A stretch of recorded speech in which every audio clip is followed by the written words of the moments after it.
आज हम बात करने जा रहे हैं एक ऐसी जगह की जहां आस्था, इतिहास और प्रकृति तीनों एक साथ सांस लेते हैं, जहां की एक डुबकी को मोक्ष का द्वार माना जाता है और जहां हर साल लाखों लोग सिर्फ शरीर नहीं बल्कि मन और आत्मा को भी शुद्ध करने आते हैं। यही है प्रयागराज, जिसे हिंदू पुराणों में तीर्थराज यानी सभी तीर्थों का राजा माना जाता है। पुराणों के अनुसार प्रयागराज कोई सामान्य भूमि नहीं है बल्कि सृष्टि के शुरुआत से जुड़ा हुआ स्थान है। मत्स्य पुराण और पद्म पुराण में बताया गया है कि जब पूरी सृष्टि की रचना होनी थी तब ब्रह्मा जी ने सबसे पहले यज्ञ यहीं किया था। इसे अश्वमेध यज्ञ कहा गया था। इसी प्रथम यज्ञ के कारण इस स्थान का नाम प्रयाग पड़ा, जहां प्रा का अर्थ है प्रथम और याग का अर्थ है यज्ञ। यानी प्रयाग वो भूमि है जहां से सृष्टि का धार्मिक क्रम शुरू होता है। लेकिन प्रयागराज को विशेष बनाने वाली सबसे बड़ी वजह है यहाँ लगने वाला माघ मेला। इसकी जड़ें समुद्र मंथन के उस पौराणिक कथा से जुड़ी हैं जिसे लगभग हर हिंदू जानता है।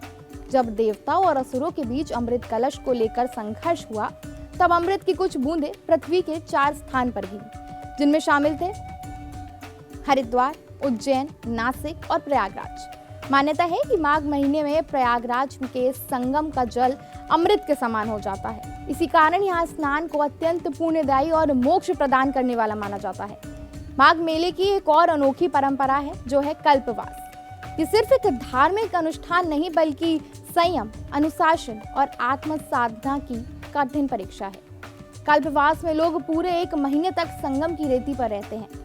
वो जमीन पर सोते हैं, दिन में केवल 1 बार सात्विक भोजन करते हैं और प्रतिदिन 3 बार गंगा स्नान करते हैं। सांसारिक सुख सुविधाओं से दूर रहकर किया गया ये जीवन इंसान को अंदर से बदल देता है। मान्यता है कि माघ मास में संगम तट पर जप और तप करने से जन्म और मृत्यु के चक्र से मुक्ति मिल सकती है।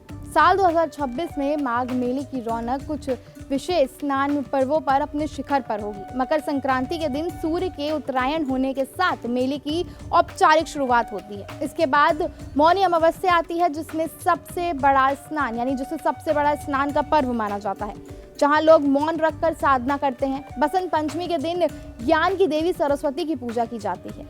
इसी दिन संगम तट पर भव्य दृश्य देखने को भी मिलता है। अंत में माघी पूर्णिमा के दिन कल्पवास की पूर्णहुति होती है। माघ मेले का महत्व सिर्फ धार्मिक नहीं बल्कि वैज्ञानिक भी माना जाता है।